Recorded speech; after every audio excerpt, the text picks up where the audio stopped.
Our educational efforts are very much focused on proactive preparation, and it's something that we talk about. We don't talk so much about resilience, although perhaps we should, because the ability to weather hard times and roll through the difficulties, buckle down, endure, and come out stronger on the other side is an attribute we all could use. I don't care whether we're armed citizens or children or elderly people. It's something that would carry us through, and I wish we were better at it. Today we have a wonderful opportunity to learn how to build and practice resilience as a way of life that'll stand us in good stead, not only in life and death emergencies, but in those little storms that happen every day that take us out of balance. And I think that if we're resilient, they're less jarring, and that's a goal that we could all get some benefit from. So I'm privileged to introduce Linda Hoops, who combined two concepts into a single word, Prosilience, that describes the mindset we'd like to build in network members. Linda is a psychologist, author of several books about proactive resilience, and the head of the Resilience Alliance. I've got a lot of questions, Linda, but let's start, if we could, by learning about your professional work, as well as how you came to walk what I see as a parallel path, and that's the one of self-defense preparation.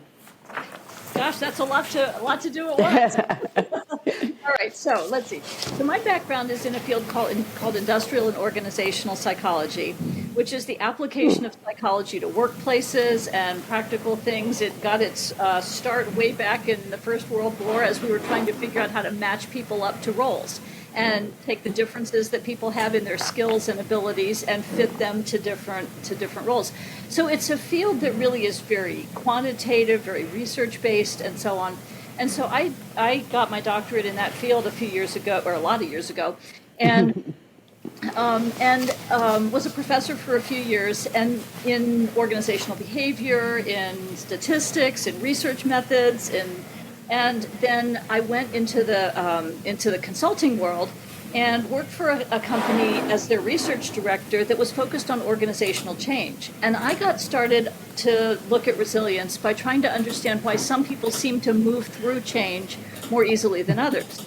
And so a lot of my work got started there, just understanding, sort of being corporate anthropologists and looking around and seeing what can we learn about what differentiates people who seem to move smoothly through those transitions, through the upheavals, and so on. And so the model that I have built over time takes that and then adds to it what we know about the different kinds of challenges that we face, not just organizational change, but all the different kinds of challenges we face. As you say, people who are caregivers for parents, people who are, just taking up all kinds of things. And so I became interested in this topic a long time ago and have just continued to learn and apply it in different areas. And it's sort of intersected with this world of armed citizens because of my husband, who is actually a retired psychology professor as well, but also has become very active in this world. He got involved in the National Tactical Invitational years ago, and so I got to know a number of people in this world from there, and he's, so I went up and participated in some of the events there and have then had the chance to do some training, and so it's a world and a set of people that I have great respect for. And I've gotten a little bit of a chance to look at what are some of the kinds of challenges that we face that call on our resilience. Well, that's a big one, and I'm looking back 5-6 years. It was 2017 when I read your book Prosilience, and I reviewed it at that point. But more than anything, it taught me so much about how our trouble is affected by how we react, our own. What we bring to it. And that book meant so much to me that I shared it with a number of women that I care about, because I felt like many times we get caught in that emotional loop and we make it worse than it really needs to be. And I was very taken by the structural responses that you put together. And I think that that's going to come out as we talk a little bit later today. But the question, I think, is how to prepare the mind, how to be mentally prepared. And our folks practice physical activities a lot, draw on fire, move off the line of force. And I think that what we're talking here is mind building, not bodybuilding, and that's a really big topic. But one of the things that I've also gotten to value about you is it seems to me that when the challenge is so big that we don't know how to go about it, here's Linda with challenge maps. Challenge maps to address things that seem so big that we can't get ourselves around them. And I'm wondering if you could tell us a little bit about challenge maps, how they work to get us out of that stuck space into moving on. They do that, but they do a little something else as well. One of the things that I have found is that when the topic of resilience comes up these days, a lot of people roll their eyes. And they say, I don't want to hear about resilience. I don't want to be any more resilient. I just stop throwing so much stuff at me. And I also believe that there's a lot of evidence that says that resilience is not an attribute or a characteristic that we have. It's actually a verb. It's a set of things that we do as we encounter the different kinds of challenges that we face in the world. And so I'm really glad you brought up the challenge map, because many times we think of resilience just in terms of the bad things that happen to us.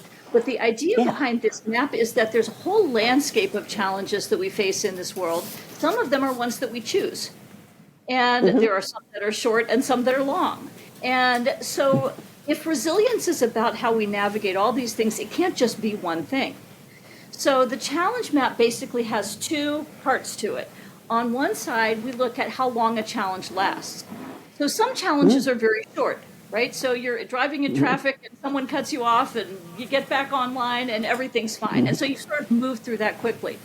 Some challenges last, I don't know, hours, days, whatever. Let's imagine, I'm just imagining being in a shoot house at NTI, right? So there's a challenge in your Seems to last a long time. and it lasts for some period of time, and then you get through it, and on the other side, you learn, you get feedback. There are other challenges that last years, months, years, decades, the rest of our lives, and those include things like having an aging parent, or having a child with special needs, or having a physical challenge that we have, something that's that lasts a longer period of time. And I think this is important because we use different tools at different stages of the game. So when a challenge is short, it's really much more about, as you were talking about, sort of bringing ourselves back to a state of center and sort of breathing through it. As challenges get longer, oftentimes they involve more thinking, problem solving, figuring out. And as they get even longer, they often become questions of energy sustainability. How do we keep our energy going over the long haul? And so that's one dimension of challenges. So we need all those different kinds of tools, the short-term tools, the medium tools, the long tools. And then challenges come from all different kinds of places. So there are some challenges that come to us because there are bad people in the world. There are people who are out to harm us and wish to do us harm for whatever reason. But there's a lot of other ground. There are challenges that come to us because we get older. There are challenges that come to us because hurricanes come and blow down our house. There are challenges that come to us because we choose them. I have a cousin who ran a mini Ironman the morning of his wedding. Well, that's not a challenge that somebody made him do. He did it because it was fun. People who do some of these extreme sports. But then there are challenges that come along with the things that we choose.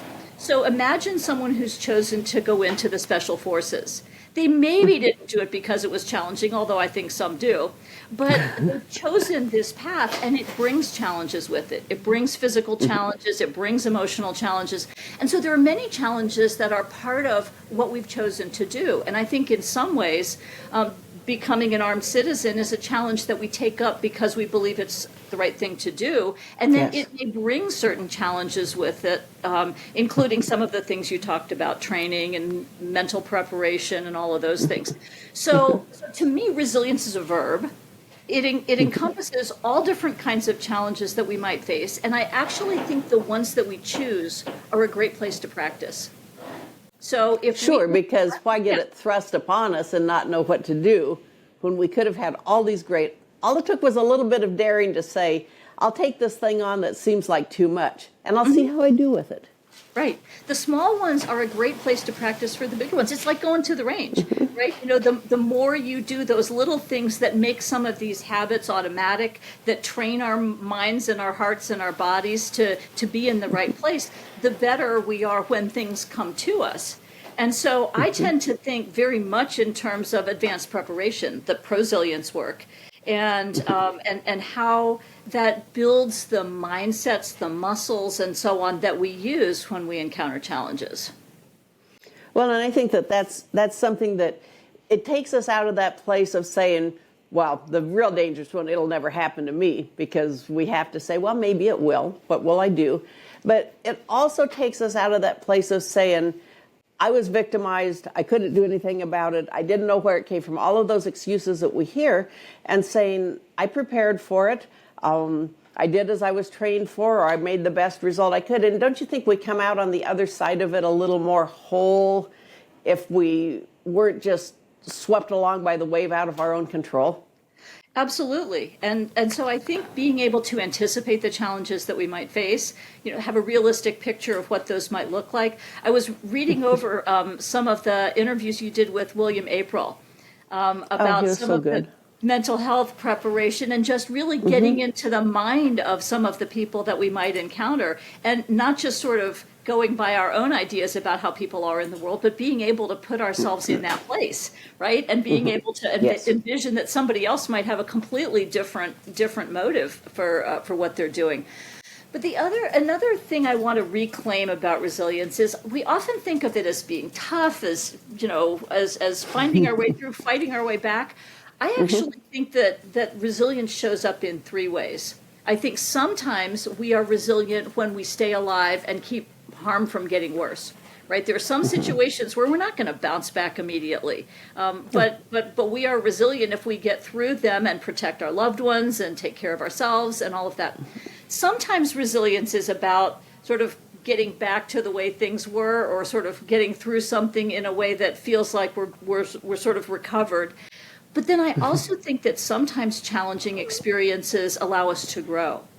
So I think that sometimes growth is an outcome of resilience. So we go through a tough time, we become a better, stronger person because of it, and then we can turn around and reach back and help other people and bring that strength into the world in a new way. Well, and I think that it makes us less likely to be caught flat-footed, because there is that recognition, there is that pattern that says, my mental muscles have made these moves. And I've got the stronger for it. I think Masad Ayub uses the analogy of scar tissue. I think he says, yeah, you can be, and there have been people who have been terribly damaged by bad things that happened to them, but they came out on the other side, and while I wouldn't say they were tough, and while some of them were still extremely vulnerable people, there was a core. There was something inside of them that was invincible. And I think that we look at that and say, well, I hope I don't have to get it that way. But then we come back to your idea of take on things, use it as a training field. And I think that then we look at some of these questions that are specific to our people, and we say, how could I take that on? How could we as an organization have stronger people with better resilience muscles? And didn't you draw us kind of a challenge map when you and I started talking about this? Yes, I did. I started thinking about that, and I've continued to evolve that since the draft that I sent you. But as I think about the challenges that people in our part of the universe face, let's just take a simple challenge, de-escalating a conflict. So we walk into a situation and something starts to spin up, and we need to be in a position where we don't see shooting somebody as the first option, right? You know, we need to have the skills of thinking about, how do I de-escalate this? How do I calm myself down? How do I do that? And so that's an example of how do we anticipate and practice and prepare for a challenge. And so I think that there are a number of other challenges. Like, we could make a whole list of challenges. One of the other challenges is, and I have had some great dialogue with Claude Werner on this, about how spouses and partners work together to plan for things. That's another challenge. If there are multiple people in a household, they need to have agreements about how they're going to respond if there's a home invader or if they're going out to dinner or whatever. And so there's like a whole list of challenges that we could come up with. And it would be fun to have a brainstorm with the community about what folks see as the main challenges that armed citizens are likely to run into. One of them, of course, would be the aftermath of a violent encounter. And I know that this organization is really designed to put some resources in place to help people who might find themselves in that situation so they're not going it alone. But I think that there's training for real life situations is a really important challenge that we need to put in front of ourselves. I mean, for me, I race sailboats. And Goodness. And for me, that's my resilience gym. The resilience gym, that's some scary stuff. You can't control everything. Things come up, you get surprised, the weather's not what you thought it was going to be, some other boat comes along. And for me, that's a great place to practice resilience.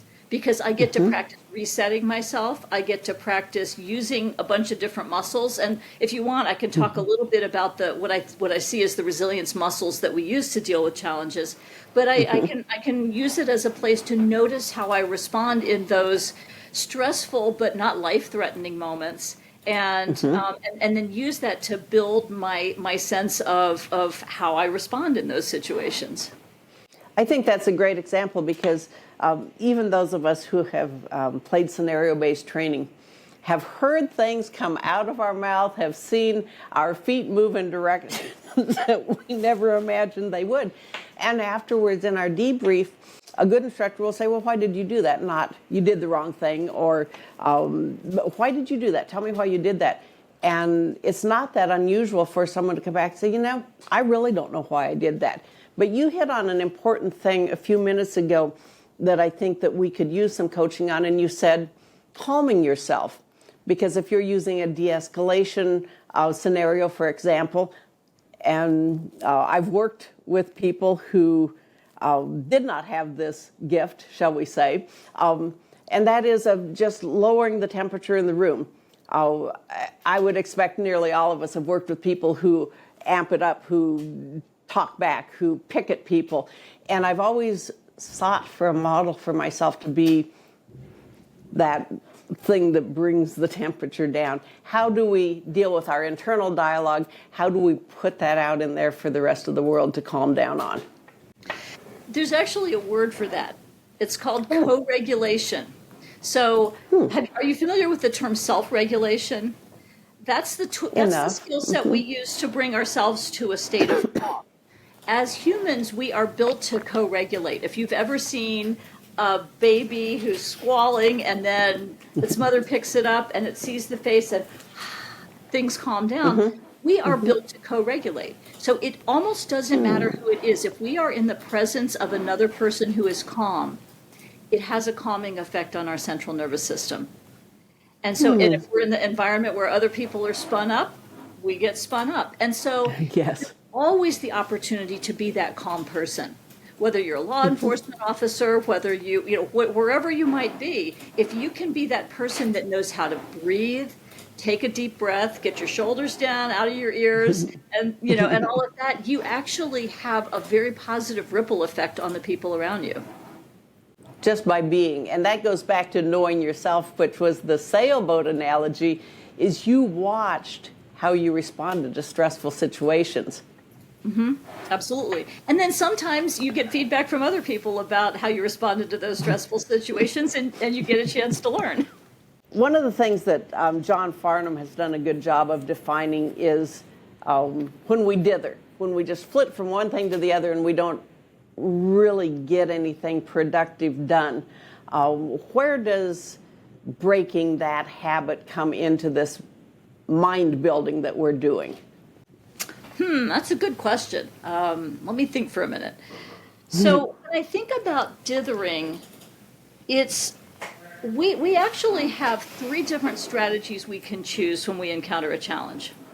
one of them is we can adjust to what's happening. We can, recognize that maybe we're not in control and we just need to figure out what to do in that situation, sort of how to adapt ourselves to what's going on.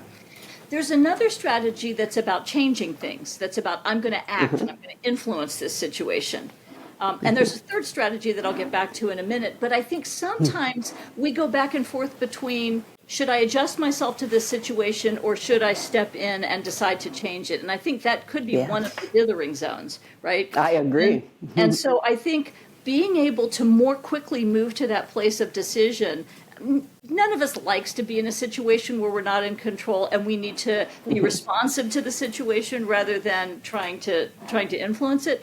But I think sometimes it's important to recognize that just rolling with it is going to be more effective than trying to fight, and or at least for right now, right? Or sometimes, who was it that said when they get out the duct tape, it's time to make your move? I can't remember who that was from, but Fritz? I don't know. Could be, but the idea is, you sometimes need to have those mental triggers about knowing when it's time to move, even though you're not sure that you know exactly what you're going to do.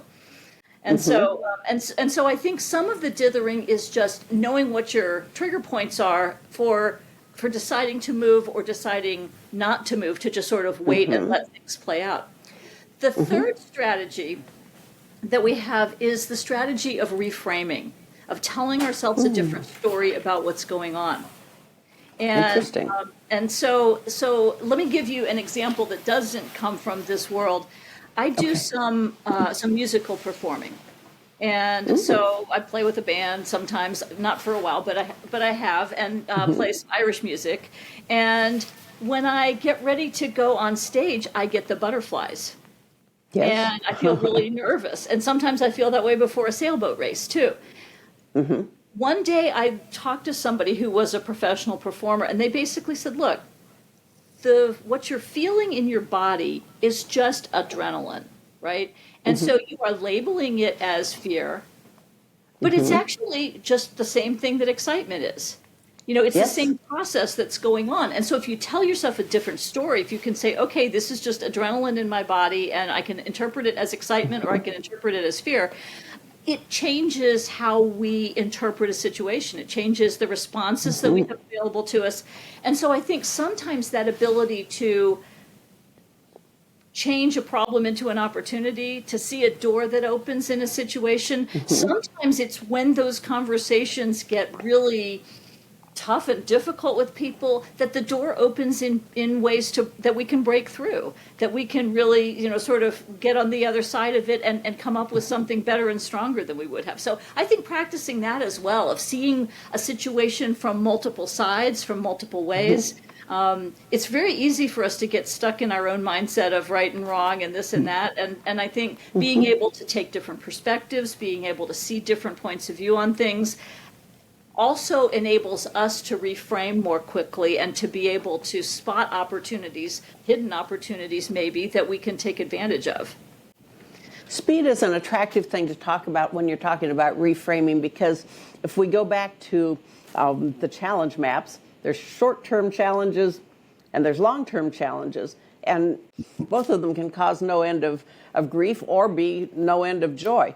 But on the short-term ones, that ability to have that trigger point, and I believe Jeff Cooper did much of the seminal work on this, of where your line in the sand was, that proves to be very useful, and it fits right in with that. As far as the reframing, though, I remember Masad Ayub talking to people shooting qualification courses, and of course we all wanted a 300, and he would say, when you have the tremors, reframe it. You've got your supercharge. You've got your supercharge. That adrenaline is just giving you something to work on. Well, to some degree, getting out of a critical incident is the same thing.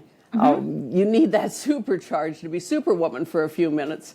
And to reframe it is that for the longer term, and some of this comes to challenges. Maybe we get moved to a different job where we have to use public transit and the train system isn't that nice, but everybody uses the train. Well, that can look pretty devastating, particularly in some areas. But do we reframe that to say, well, then what is my community? How do I plug into others who are facing the same challenge? And am I going to end up the richer, not in terms of money, although hopefully the job is worth it, but am I going to end up the richer in the texture of my life by embracing this? And that could be a very long term. So the timing matters on these things. Mm-hmm. I think you're right. I think some situations you have to figure it out like that.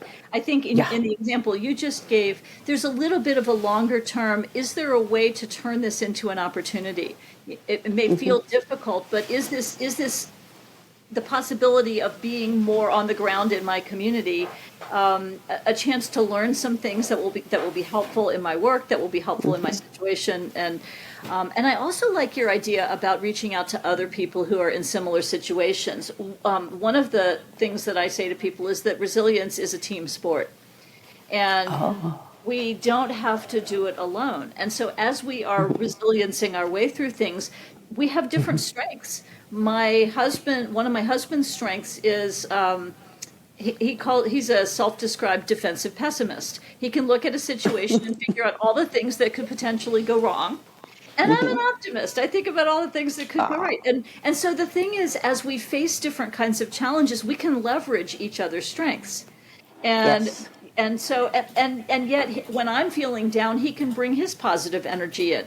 And so there are a set of muscles that we use as we work our way through challenges that we can team up on. If it would be helpful, these are some of the things that are in the Prosilience book. I can walk through some of those tools, the toolkit that we use. Let's do that. So the first muscle that we use is positivity. Now, this is not stupid positivity. This is not pretending there are unicorns. This is not any of that. It's more sort of along the lines of, so the Army Resilience Program talks about spotting the good. Or even embracing the suck, right? It's about in the midst of challenging situations, being able to see where's there an opening, where's there some hope, not pretending that things aren't what they are, but choosing deliberately to not let our energy just get caught up in worry and rumination and all of that kind of stuff, but seeing maybe something that's worth stepping forward into. Then there's a muscle that's around confidence. And it's easy to overuse some of these muscles, but confidence is that muscle that we use to know that we have what it takes to survive, to master these situations, to move through these situations.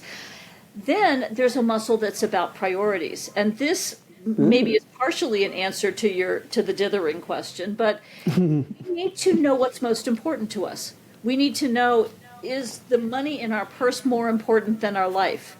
Right? Is do we care if somebody steals our car versus the risk of being dead, right? And so, people versus things is one of those priorities. Also, things like making sure we take the time to practice, making time for the things that are most important in our life. So there's this muscle that we use to align our energy and our time with our highest values and make sure that we're doing that. Then there's a muscle around creativity. And this is the muscle of being able to open up and think of different options, of not getting stuck in one way of thinking about things. And so I think moving off the X is an example of that. Just the idea that we need to continually be okay in that ambiguity of not having a right answer, of being able to sort of keep the brain moving. And that also is the muscle that comedians use. So if you've ever watched Saturday Night Live, or you've watched people doing improvisational comedy, they don't use the word but. So when they're doing that, they use and is the muscle of many things might be possible at once, but shuts things off. And so when we have a place in our mind we can go to that says there's this that might be true and there's that might be true, we open up options for ourselves that we might not have seen if we believed that there was just only one way to see it. Wow. And some of them very funny. About connection. Connection is the muscle about reaching out to other people. And when we are what I think John Farnham calls the sheepdogs, right? When we see ourselves as the protectors, the people who have this responsibility, we sometimes don't do a very good job of knowing when to ask for help. And other people often have resources, information, a hug, whatever we might need. That if we see that as a vulnerability to ask for help, we sometimes miss out on a lot of resources. There's two more, and then we can play with these a little bit. There's a muscle that's around structure. Structure is the muscle that we use to plan, to anticipate, to put processes and systems in place. Do we have our go bag ready to go? Do we know what the steps are if the fire alarm goes off? And so anytime we're doing that, that's an efficiency muscle, because that muscle lets us use our energy more efficiently on the predictable things, so that we have more energy available to deal with the unpredictable. And so all of the work that we do to do planning, to do all the scenario-based kinds of things, uses that muscle. And then the last one is about experimenting. That's trying stuff. That's getting out there and doing the force-on-force training and seeing what happens, seeing what we can learn from it, and really just putting ourselves in situations where we may look like a fool. So that we can get the experience and learn from that and cycle that back in. So that I see is a set of muscles that we use that we can practice, that we can build, that help us move our way through challenges with more ease and grace. And I'm taken with that willingness to be the fool, or to be wrong, and it echoes something that Michael Bain said to us last month from the book Mastery, and I'm not going to be able to come up with the author. I'm sure John can flash it on the screen for me because he's much smarter than I am. But that when we get stuck in having to be right, when we get stuck in having to be in charge, when we get stuck in not needing help, my goodness, we give up so much. And several of your muscles speak to that, whether it's the creativity, whether it's the experimentation, whether it's the community. There's a wealth of tools available to us that I think that our pride keeps us from making our own, and that's a great pity. It absolutely is. It absolutely is. I don't know what made me think of it right now, but one of the things that comes to mind for me as we're talking is as doing some training with Vicki Farnham around women learning to shoot. And just talking with her about the work that she does. And I think about one of the things that happens when we encounter a challenge is sometimes we can get into a spiral where one thing leads to another, where we feel awkward, and then we shoot badly, and then we feel hopeless, and then we tell ourselves a story that we're no good. And we can get into these cycles of energy that can get into a really negative spiral. And not just women, I mean, this happens to guys too, but I was thinking of it in that setting because I was thinking of how many women take the gun to shoot that their guy gave them because he thought it was the best gun for her, right? And then, it's too big. Like I remember being in a class and I had my MMP 9 with the small backstrap on it. And it fits my hand, right? And somebody else picked that up and shot it. It's like, wow, this is so much easier, But it's like these little things can cause us to start to doubt ourselves, can cause us to get into these spirals. And to me, resilience, and there's research that supports this, but resilience is about anything that can allow us to stop and keep that from happening. That can cause us to say, all right, here's how I'm feeling. All right, I'm going to stop and take a minute. Is that true? Is there another way to look at this? I'm going to take a deep breath and I'm going to try this again, rather than getting into the spin that can lead us into anxiety, depression that just keeps on going. Well, there's so many of the muscles that you spelled out beforehand that I wonder how that applies to just taking somebody else's advice is too weak of a word. Somebody else's statement, well, here, little lady, this is the gun you need, and you go to class and you do your work, as opposed to having that attitude of experimentation, that creativity, that lust to find it out for myself, as opposed to just saying, well, the authority said this is how it should be. And it probably is for the authority, but is it that way for me? I don't know how we wake up to that, to those resources. I don't know how we wake up the fact that I've got these muscles. All I've got to do is build them up a little bit. How do I get that vision? I think the kind of conversation that we're having to help people recognize that these are muscles. I think a lot of times people think I'm resilient or I'm not. You know, I'm an optimist or a pessimist. I'm an introvert or an extrovert. And we start putting ourselves in these boxes. And yet, every single one of these things is something that we have inside us and can be practiced and strengthened and built. I don't have, my structure muscle is not super strong coming right out of the gate, but I also know now how to team up with people who bring that. And I also have learned how to use it better. But some of it is intention. And some of it is small exercises. I tend to think of, sort of what's the biceps curl for priorities? You know, and the biceps curl for priorities might be something like taking 5 minutes in the morning to think about what's the most important thing I've got to get done this day.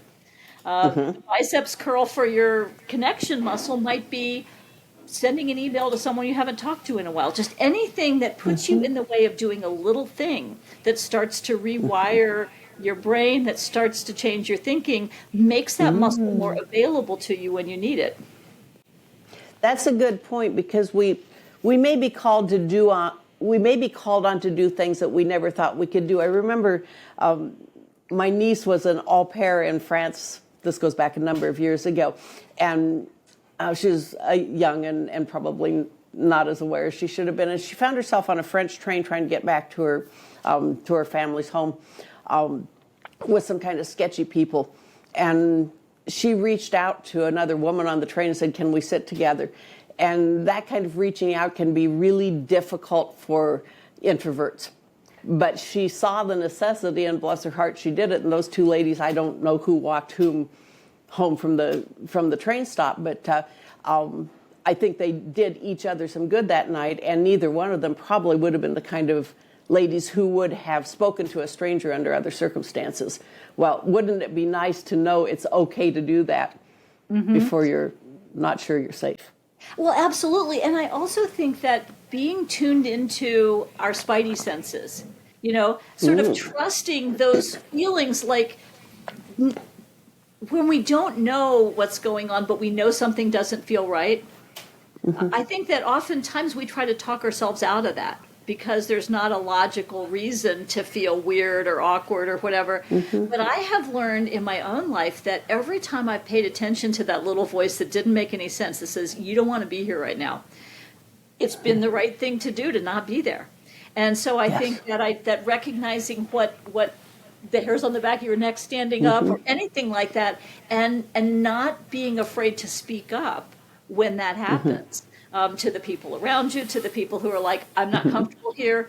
I think we need to practice doing that as well.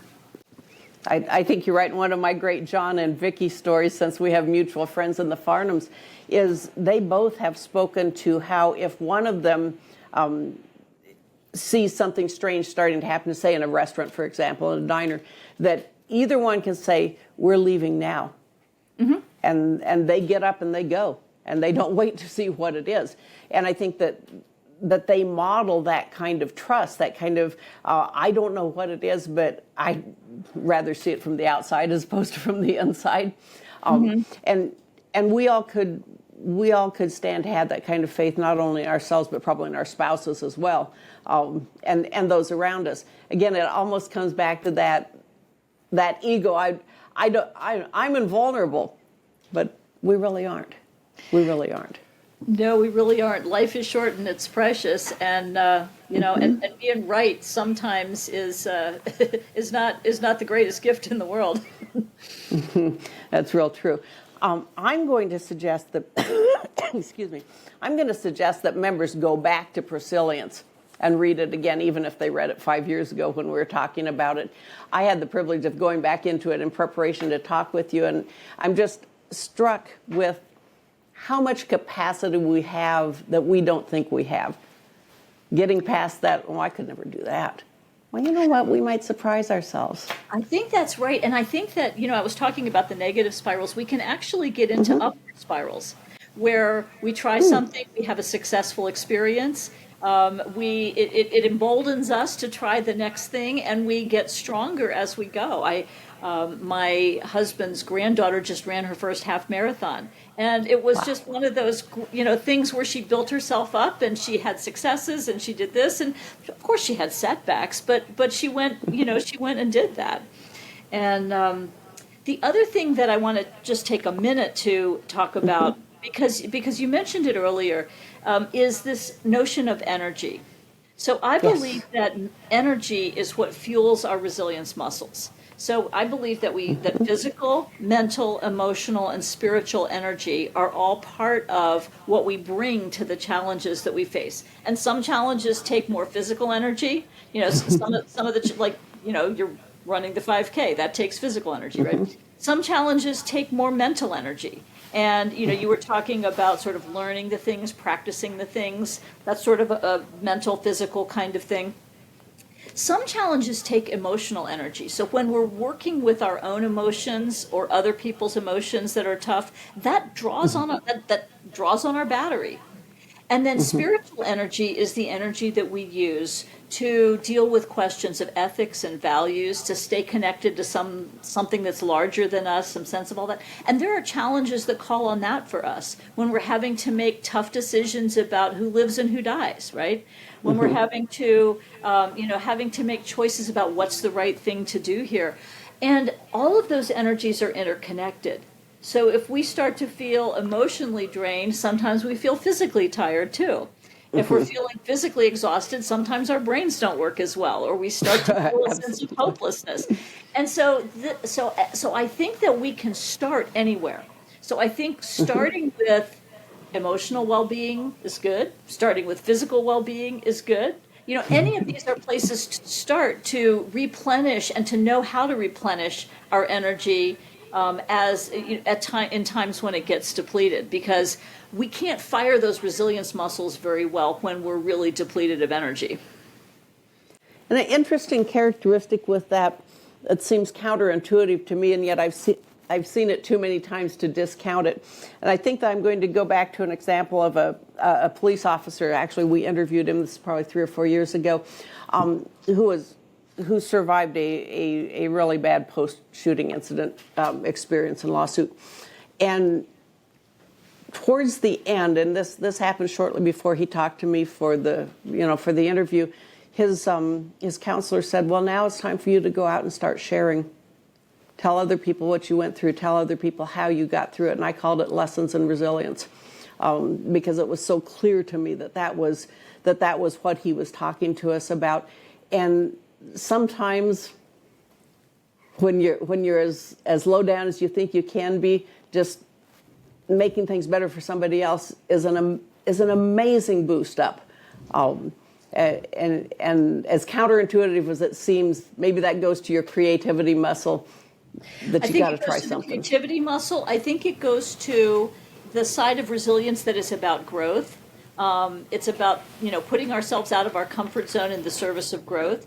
And I also think it's about spiritual energy. I think that desire to give back to the world, that sense that we're part of a larger community, and that if we can turn around and use what we've learned to strengthen other people, I think that's part of our spiritual quest, if you will, to bring our best selves to the world. It's a huge subject. It's just huge, and that's why I almost see Prosilience as a workbook, that it continues to be exercises. What would you like us to take away from our time together today? The idea that we can intentionally build our challenge readiness, that we can be aware of and practice and strengthen a set of mindsets and muscles and strategies that will be useful no matter what kinds of challenge we face, and that it's actually the small challenges and the challenges that we choose that are the best training ground for that. So intentionally putting ourselves in an environment where we encounter some challenges, and then taking the time to learn from that. Excellent. You know, I never know, and your field of expertise is so far outside of the world that I've lived. I never know if I failed to ask you the things that you wish I'd ask you.